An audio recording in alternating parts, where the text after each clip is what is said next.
Thanks for your presentation. Stuart Sutherland's my name.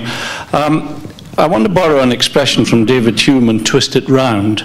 And the marvellous throwaway sentence in which he said, mistakes in religion are dangerous, whereas those in philosophy are merely ridiculous.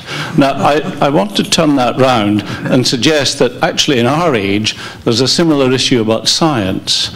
I can think of lots of reasons for not believing religious claims, and by and large I don't, but they don't have much to do with science.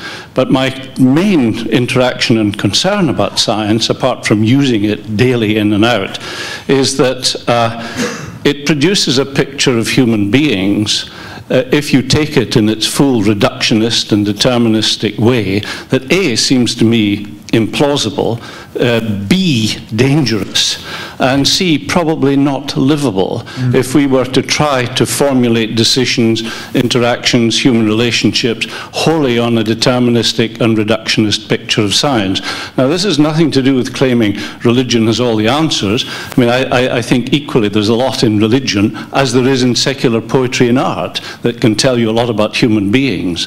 But my chief worry is that a reductionist picture would be dangerous, would be unlivable, and would possibly create the horror pictures of science fiction that have been offered to us as warnings by the likes of Aldous Huxley. Yeah. Well, I'm certainly sympathetic what you say. I mean, I think science's great success has been purchased by the modesty of its ambition.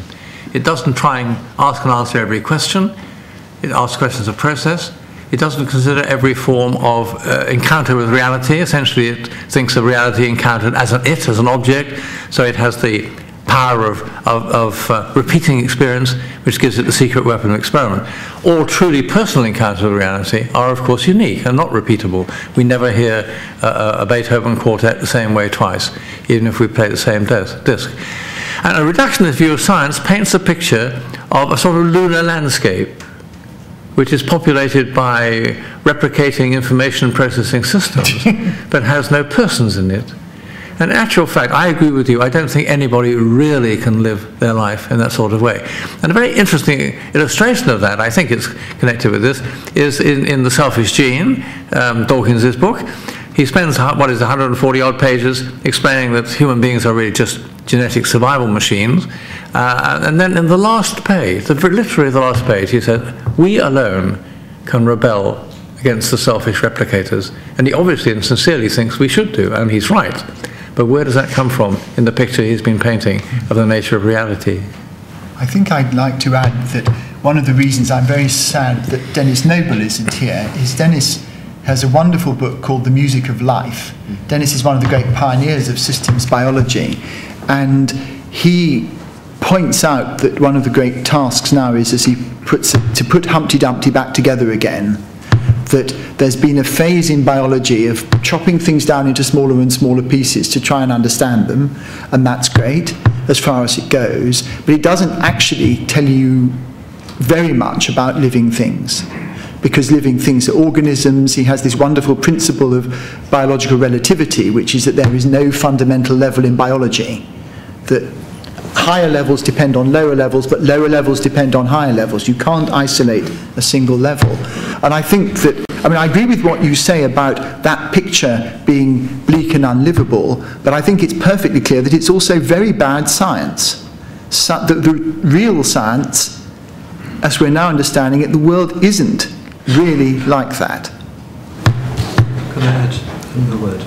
Perhaps I could just add something to that. I've also read Denis Noble's excellent book, and it's a very useful rebalancing book to the biological story.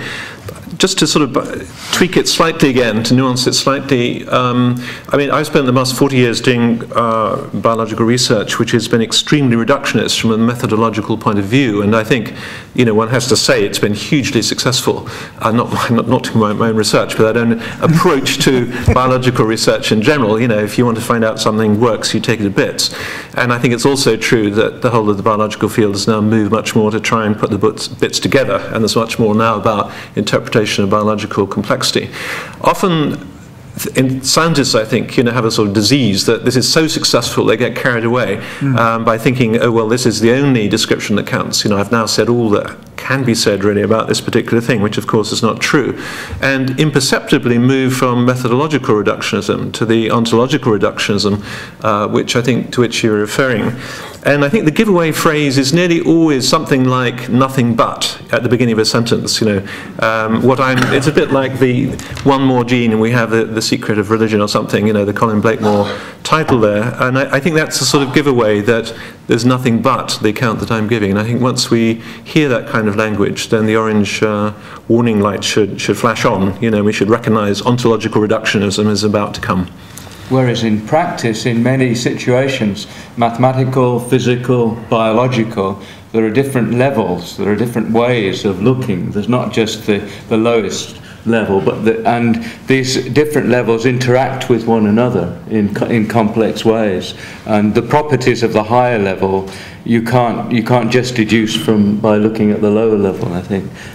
I'm sure Stuart Sutherland recognises the Humean origins of nothing but.